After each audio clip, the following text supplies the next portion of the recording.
El Parlamento Europeo es una institución votada de forma directa que defiende los intereses de los ciudadanos en el proceso de toma de decisiones en la Unión Europea. Y el pasado mes de mayo, en las elecciones, se eligieron a los 751 eurodiputados al Parlamento Europeo, que se ha convertido, tras la entrada en vigor del Tratado de Lisboa, en un colegislador poderoso y desempeña un papel fundamental en el diseño de las políticas europeas. El 43,09% del electorado europeo votó en estas elecciones con unos resultados que hoy vamos a analizar, pero que destacan por el auge de los partidos que postulan el euroescepticismo y la eurofobia.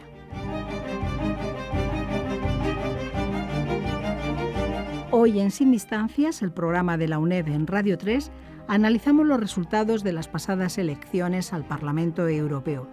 Y para ello contamos con la catedrática de Derecho Constitucional de la UNED y titular de la cátedra Jean Monnet sobre Derecho Constitucional Europeo, Constitucionalismo Multinivel y Globalización, Yolanda Gómez. Gracias por acompañarnos una vez más y bienvenida. Muchas gracias, encantada. Cristina Elías, profesora titular de Derecho Constitucional de nuestra universidad y titular del módulo Jean Monnet sobre Derecho Constitucional Europeo. Bienvenida al programa. Muchísimas gracias. Fernando Val, profesor de Derecho Internacional Público de la UNED, que fue durante la última presidencia española del Consejo de la Unión Europea asesor externo de la Asesoría Jurídica Internacional del Ministerio de Asuntos Exteriores y Cooperación. Gracias por acompañarnos una vez más, Fernando. Gracias a vosotros. Y el cuarto en esta mesa es el catedrático de Didáctica de la Facultad de Educación de nuestra universidad, Santiago Castillo. Bienvenido al programa. Gracias.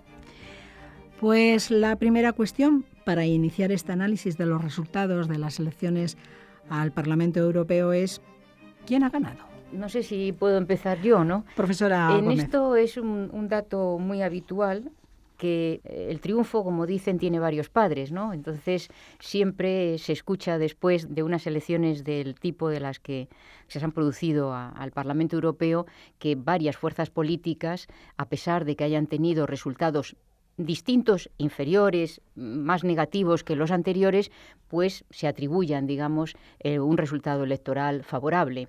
Y esto seguramente es una decisión y es una postura comprensible. A mí me parece que de estas elecciones hay que sacar varias conclusiones, supongo que a lo largo del programa las iremos viendo, pero sobre todo han sido unas elecciones claramente diferentes a todas las anteriores. Me parece que ese sí es un punto que tenemos que destacar. Iremos, como digo, viendo algunos aspectos. Los grandes partidos efectivamente se han dejado millones de votos en el camino. Y esto no es una cosa que se pueda ocultar. A pesar de eso, han tenido muchos más votos que otras fuerzas políticas minoritarias y en ese sentido pueden atribuirse legítimamente el triunfo en estas elecciones. Pero como digo, se han dejado millones de votos en el camino. Y eso es algo que tiene que hacer reflexionar a las fuerzas políticas. Por otro lado, se ha producido la emergencia, todos lo sabemos, de fuerzas políticas, algunas tan recientes como Podemos, tan recientes que unos meses solamente antes habían sido inscritos, que han recibido un número de votos muy elevado, un número de votos que otras fuerzas políticas, también minoritarias, han necesitado años para conseguir.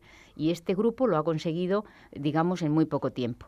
Hay algunos datos que son estrictamente jurídicos, pero hay otros que son absolutamente mediáticos. Tan mediáticos como que en el cartel de Podemos figuraba la foto del líder. Y algunos de los votantes han identificado la cara de ese líder y les ha atraído y han votado. Es decir, estos datos en unas elecciones como estas hay que tomarlos en cuenta y hay que incluirlos, digamos, en el análisis puramente jurídico al que normalmente estamos llamados los juristas. Pues sí, además, en la línea que comentaba la profesora Gómez, si tenemos que hablar de claros vencedores, no los hay. Lo que hay es unas dinámicas nuevas que, no por esperadas, han resultado menos sorprendentes cuando se han concretado. Y nos hemos encontrado, de nuevo, con un alto índice de abstención al que ya estábamos acostumbrados, pero sobre todo con el peso que usted señalaba en la presentación de los euroescépticos, que han avanzado de forma muy significativa en toda Europa y retrocediendo los grandes partidos clásicos y tradicionales. Parece una llamada de atención de los ciudadanos a un cierto descontento e insatisfacción que hay con una crisis económica y con unas respuestas que está recibiendo de la Unión Europea que no son las adecuadas. Y esto, como decía la profesora Gómez, no se puede relegar ni caer en el olvido, sino que tienen que tenerlo muy en cuenta los líderes europeos si quieren seguir adelante con este proyecto que ahora está sin duda en cuestión. Bien, yo haría otra lectura, yo diría esperanzadora, positiva, en el sentido de que hemos ganado todos, incluso los que no han votado.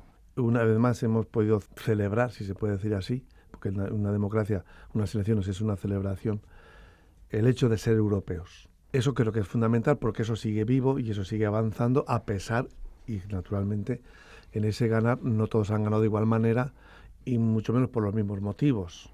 Indudablemente yo relativizo personalmente bastante los resultados de las elecciones europeas mirándolas como han sido las anteriores. Efectivamente, el fenómeno de Podemos es un fenómeno y como tal hay que verlo como un fenómeno que se puede consolidar o se puede diluir luego en otras elecciones europeas, municipales, autonómicas o nacionales. Simplemente pensemos en un dato o en una circunstancia. Estamos ante una unidad electoral, es decir, se vota nación por nación. Cuando ese distrito único se divida en distritos municipales, en distritos autonómicos, etcétera, las cosas van a cambiar necesariamente. La distribución de los votos, digamos, se van a dividir más aún los votos, no se van a acumular como se acumulan aquí, y por tanto nos dará otro mapa totalmente distinto en cada nación. O sea, pienso en Francia, en Italia, en España, en cualquier otra nación. Y por terminar, en esta primera intervención, ¿qué duda cabe que la circunstancia de la crisis europea tenía que hacerse notar? Eso es evidente. Y cada nuevo partido, o cada partido, vamos a llamar minoritario, como habitualmente se les llama, ha intentado encontrar el resquicio por donde llegar al ciudadano, bien sea porque está cabreado por el tema de la crisis, bien sea porque entiende que hay otras formas de hacer la justicia, etcétera, y no tenemos más que repasar el tipo y título de los distintos partidos que se han presentado. Lo dejo ahí un poco como una reflexión, como decía antes, un poco positiva y de esperanza, y que naturalmente, pues como pasa con la cerveza, ya bajará la espuma. ¿Fernando? Bueno, yo creo que uno de los principales datos es que estas elecciones se analizan mucho más que en otras ocasiones en clave europea. Normalmente los debates previos a las elecciones han sido siempre nacionales, en este caso, sobre todo en otros estados ha habido debates más europeos, pero ahora el resultado se analiza por fin en clave europea, preferentemente, ¿no? Aunque luego hay lecturas nacionales que, por supuesto, es inevitable y también debe haberlas, ¿no? Pero claro, se analizan en clave europea porque ha habido el hecho relevante que todos tenemos en mente de la emergencia de esos partidos, ya no euroescépticos, sino directamente eurófobos o anti-Unión Europea, que además han tenido lugar no en países recién llegados o en países de la periferia europea, no, en países tan relevantes como Francia. Veamos los resultados del Frente Nacional o si vemos el Partido por la Independencia del Reino Unido, pues en la cuna de la democracia parlamentaria, etcétera. O sea, eso es un hecho enormemente relevante. Y eso obliga a hacer una lectura europea. Porque luego también yo creo, no soy tan optimista como tú, Santiago, lo digo porque yo sí tengo unas tendencias y unas ideas europeístas, no soy tan optimista como tú en el sentido de que la espuma va a bajar tan rápido, quizás suba un poco todavía, porque precisamente quizá los partidos más tradicionales o con mayor representación tradicionalmente en los parlamentos nacionales se van a ver obligados a hacer un discurso más euroescéptico, precisamente para intentar contrarrestar el auge de estos partidos eurófobos. Y eso ya, aparte de tener consecuencias en el propio Parlamento Europeo, va a tener consecuencias en las posiciones de los Estados miembros, tanto en su discurso nacional como en cómo actúan en las instituciones europeas, notablemente en el Consejo Europeo y en el Consejo. Eso es una tendencia que no hay que descartar que se produzca, entiendo yo. Si me permites, un poco por alusiones. Estoy básicamente de acuerdo contigo. ¿Por qué decía yo que la espuma va a bajar? Cuando la crisis, en la última época de Felipe González, que fue una crisis tremenda, si no estamos en Europa, España hubiese sido un desastre. El hecho de estar en Europa, eso, digamos, salvó llevar aquella crisis como se llevó, creo que era la del año 80, por ahí, ¿no? 82. La crisis actual nos ha salvado Europa. Y ahora uno, con lo que tú decías, y no te faltaba razón, claro. Pero a esto tenemos que añadir, y eso es lo que tienen que dedicarse los Estados miembros y los elementos y agentes de esos Estados miembros, ahora que está tan de moda, a hacer pedagogía. Y aquí llamo yo aquí a hacer pedagogía, y no porque yo sea pedagogo y venga de la cosa, no, sencillamente a que los jóvenes sepan, como yo les suelo decir a mis jóvenes, oye, mira las raíces, no te fijes en las ramas. ¿De dónde venimos? ¿Quién te ha posibilitado tener tan hermosas ramas, tan buena cabellera y tan, digamos, cara tan sonrosada? Ahí está la cuestión. Es decir, hacer conscientes a esta sociedad joven, esta nueva generación, ahora vamos a llamar la nueva generación de Felipe VI, que evidentemente fuera de Europa hace mucho frío. Y fuera de Europa, en nuestro contexto geopolítico, mirando, como decíamos antes en las conversaciones previas, ese globo terráqueo, ¿qué somos Europa frente al resto de los países emergentes del mundo? Entonces, esa Unión Europea es la que nos hace fuertes hasta donde podemos ser fuertes y nos hace saludables hasta donde lo podemos ser. A eso me refería. Disculpa, sí. No, nada, al contrario. No, yo enlazo con lo que decía Fernando, que realmente coincido, suscribo también. Ahí, digamos, los resultados electorales nos dan un panorama preocupante. Esto sería, digamos, la conclusión. No es un panorama de sosiego. Han ganado unos, han ganado otros. No, es un panorama preocupante por estos elementos que estamos analizando. Y efectivamente, como decía Fernando, esto se puede traducir en el funcionamiento tanto de algunas instituciones en el orden interno de los países, en el caso de España, además de el propio funcionamiento de las instituciones en la Unión Europea. Sin embargo, yo en esto también tengo una pequeña esperanza, y es que luego las fuerzas políticas tienen que integrarse en el devenir europeo específico, en la política específica europea, que no es ya la política nacional, por decirlo así. El funcionamiento allí, por ejemplo, de las fuerzas políticas en el Parlamento no es similar al de las fuerzas políticas en el Parlamento nacional. Ahora todos los resultados que vemos sobre el papel en España, bueno, se van a canalizar a través de los grupos parlamentarios que hay en el Parlamento Europeo. Véase como ahora Marine Le Pen está intentando por todos los medios conseguir unos refuerzos para tener grupo propio. Es que tener grupo propio va a ser determinante. No es lo mismo estar en un grupo propio con unos aliados. Ella sola con sus eurodiputados no puede tener grupo propio, está intentando conseguir adhesiones, que estar en no adscrito o de otra manera. Y luego, además, la adopción de decisiones dentro del Parlamento Europeo tampoco es como en el ámbito nacional. Allí se requieren consensos muy amplios y les obliga necesariamente a una negociación continua. Entonces vamos a ver estas fuerzas tan minoritarias y estas fuerzas tan contrarias si lo que van a hacer en el Parlamento Europeo es instalarse en el no. Porque si se van a instalar en el no continuo, muy bien, pues así pasarán la legislatura, instalados en el no. Pero no creo que a nadie que ha conseguido representación en Europa ahora le apetezca estar 5 años totalmente en una posición de aislacionismo, por situarse, como digo, en posiciones totalmente contrarias. Así que, bueno, yo tengo interés en ver cómo estos grupos minoritarios y sobre todo estos grupos tan absolutamente radicalizados contra Europa, quiero ver el discurso parlamentario que hacen. Tengo interés en ver cuál es el discurso parlamentario que hacen. Perdón, solamente una duda que quiero que me resuelva, ya que son expertos en esta materia. En este momento, o hasta ahora, el Parlamento tiene 7 grupos políticos, ¿no? ¿Va a seguir teniendo 7 grupos políticos? Depende de los que se puedan formar a tenor de las reglas del reglamento. Y para formarse un grupo político tienen que unirse una serie de 25 eurodiputados de 7 Estados miembros. De 7 Estados miembros. Sí. Por lo tanto, necesitan, digamos, cumplir con estas normas. Así que, claro, esto no es una cosa que... ¿Cómo va a quedar la formación del Parlamento? En eso no se sabe todavía, ¿verdad? En este momento están negociando, pero negociando tremendamente, porque, insisto, tiene importancia ser grupo parlamentario o no. Sí, solo añadiré el dato de que hay 61 eurodiputados de nuevos grupos, de nuevos partidos políticos, que antes no estaban. Que tienen que ubicarse. Esa es una de las grandes modificaciones en la estructura del Parlamento, o sea, 61 nuevos. Cuando vamos a ver el reparto de cómo han quedado el Partido Popular, el Partido Socialista, todos han disminuido, y la gran novedad es 61 nuevos, que no se sabe a dónde van a ir. No es descartable, Yolanda, en esto que tú decías, que esos partidos radicales, eurófobos, no tengan su principal interés en hacer que funcione o no funcione la maquinaria de las instituciones europeas, sino de utilizar su presencia en el Parlamento Europeo como una plataforma para mejorar, a su vez, sus posiciones nacionales, porque es el discurso antieuropeo lo que les ha hecho subir. en el panorama electoral nacional.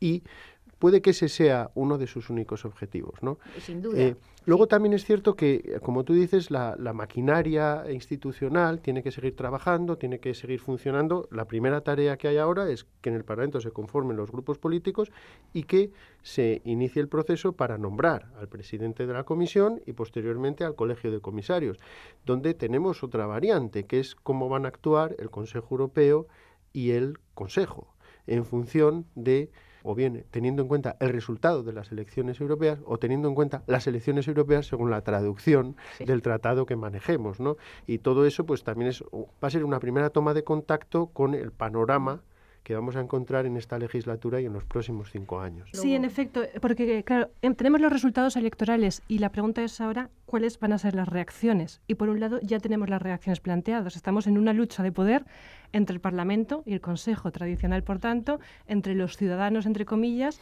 y los líderes europeos. Y de momento esa ha sido la primera reacción y no sabemos si es la más acertada, desde luego, porque estamos en una posición de no recoger ese clamor de los ciudadanos. Y luego también es cómo deberían reaccionar, cómo deberían, porque una cosa es qué están haciendo y qué deberíamos aconsejar nosotros, a lo mejor, ¿no?, como expertos en esta medida, ¿más Europa o menos Europa? ¿Cuál debe ser esa disyuntiva a la que se van a enfrentar los partidos, vamos a llamarlos tradicionales? ¿La solución es ir a un discurso europeísta y de avanzar y de profundizar en la integración europea? ¿O la solución es quedar separado ante ese voto reacio a esta construcción europea y de momento frenar en ese proceso de avance hasta convencer a los ciudadanos de que tenemos que seguir en esa línea? Y por supuesto, lo que decía el profesor Castillo, no olvidar la historia, porque al ver los resultados electorales uno siente miedo a repetir los errores de la historia, desde luego. Claro. Precisamente estaba yo, mientras hablaba antes el profesor Fernando, mirando de reojo, digamos, los Estados miembros y el posible Estado, vamos a decir, europeo, Parlamento Europeo. Como en el Parlamento Europeo ahora ciertamente hay una mayor diversidad, eso es indudable. Y eso, digamos, es uno de los signos de identidad de una democracia. O sea, no hay uniformidad, hay diversidad. Y esa diversidad se va a tener que sentir obligada a pactar, a dialogar, a no buscar el aniquilamiento del contrario, sino a buscar lo que ese contrario me puede aportar o cómo podemos seguir avanzando aunque seamos diferentes, aunque seamos diversos y aunque pensemos distinto. En ese sentido, podemos incluso hasta pensar que podemos ir ganando, tal como decía yo antes, todos hemos ganado. Pero a la vez hay otra idea que tenemos que tener en cuenta, que es lo que podemos llamar una cierta estabilidad o denominador común, pongamos como queramos. Si miramos, por ejemplo, en lo que ha ocurrido en estos últimos años con la crisis, los países que hemos tenido la suerte, en mi opinión, de tener un gobierno estable, incluso con mayoría, ha facilitado salir de la crisis. Creo, no sé si puedes que no estoy de acuerdo del todo.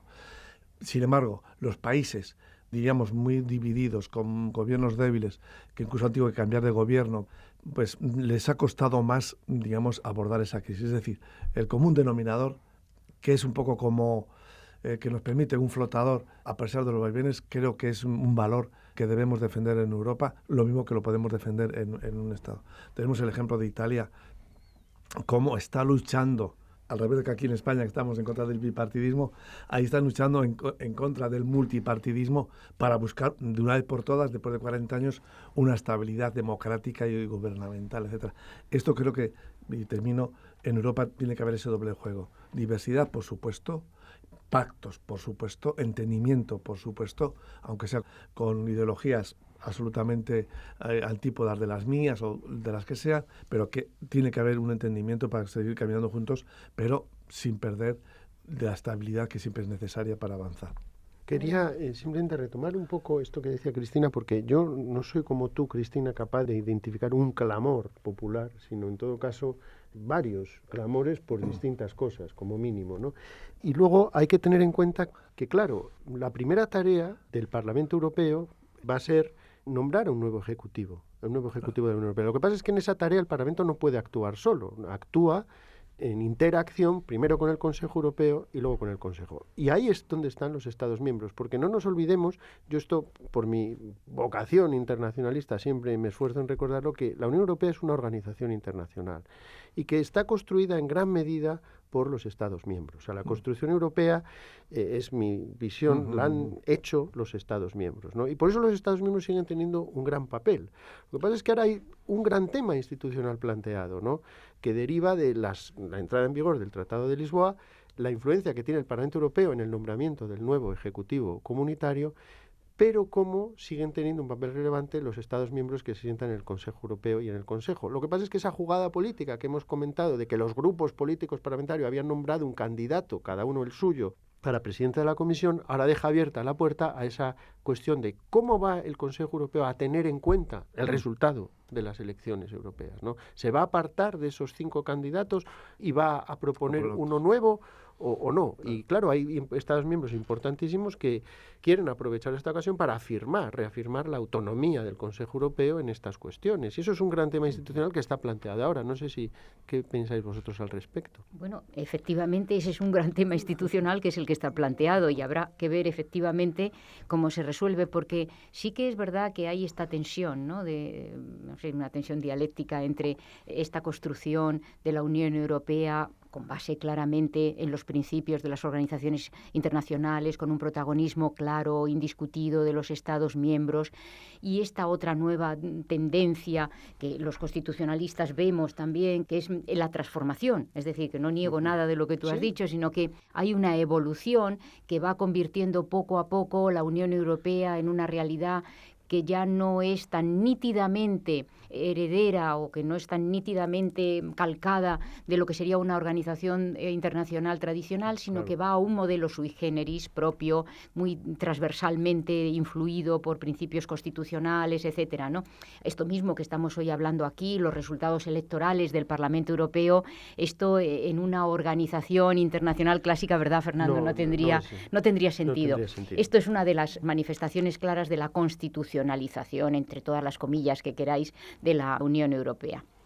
Yo creo que esto va a llevarnos a que realmente, aunque sobre el papel, efectivamente, las competencias de los Estados miembros sean indiscutibles y su tendencia a manifestarlas y a ejercerlas vaya a ser también indiscutible, me parece, sin embargo, que la realidad va a poder y que sería prácticamente imposible para los Estados miembros mostrar, digamos, o una posición totalmente de espaldas al resultado electoral. Ahora, como tú bien dices, cómo se interprete les va a dar más margen o menos margen, que me parece que es de lo que estamos hablando, ¿no? Y además, como el momento es, digamos, inicial, o sea, lo que se haga ahora, yo creo que es un precedente para lo que se vaya a hacer en ocasiones posteriores. Seguramente, ¿no? se va abriendo un camino que va a durar unos años, quizá no toda la vida, porque ya se ve que la Unión Europea casi nada es permanente, pero bueno, quizás sí un tiempo. Y aprovecho, ya que ahora me habéis he cogido la palabra, voy a aprovechar para volver a retomar un asunto del panorama, digamos, de las fuerzas políticas que han quedado en el Parlamento, para hacer notar a nuestros oyentes una singularidad muy curiosa, y es cómo fuerzas políticas que hace unos pocos años nos parecían totalmente radicales, véase los verdes, por ejemplo, nos parecía que era como ya la esquina, por decirlo también en términos coloquiales, del espectro político del Parlamento, ahora han quedado muy centrados. Ahora resulta que han quedado muy centrados. Entonces, bueno, esto lo quiero señalar para que veamos cuál es la transformación de las fuerzas políticas una vez que se integran en las instituciones. Y bueno, vamos a ver cuál es la reacción de estas fuerzas políticas. No tengo ninguna esperanza en muchos cambios en el grupo de Marine Le Pen, seguramente, no, es obvio, ¿no? Ni de otros grupos del mismo corte euroescéptico.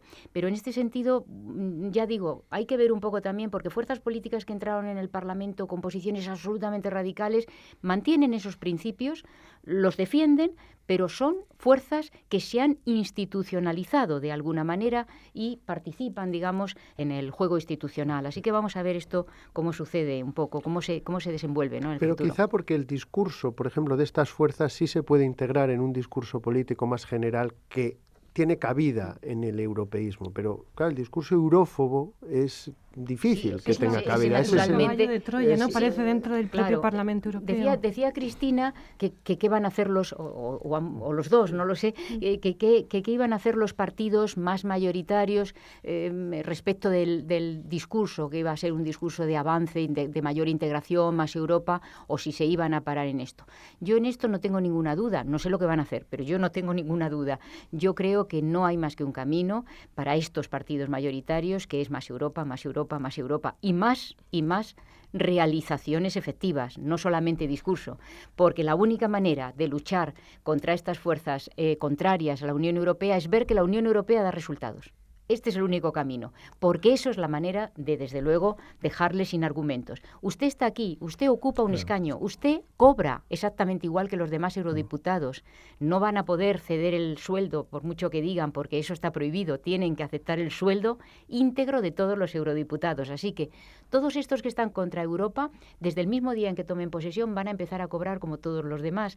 Bueno, pues yo quiero ver esto cómo se articula. ¿Cómo se gestiona? Yo creo que lo que acabas de decir, Yolanda, viene un poco a cuento de lo que a veces a mí me gusta comentar, que es que si vemos la distribución en estos partidos minoritarios y vemos un poco sus mensajes y vemos un poco su proyección europeísta o antieuropeísta, en el fondo diríamos que lo primero que han buscado es tener una silla en Europa.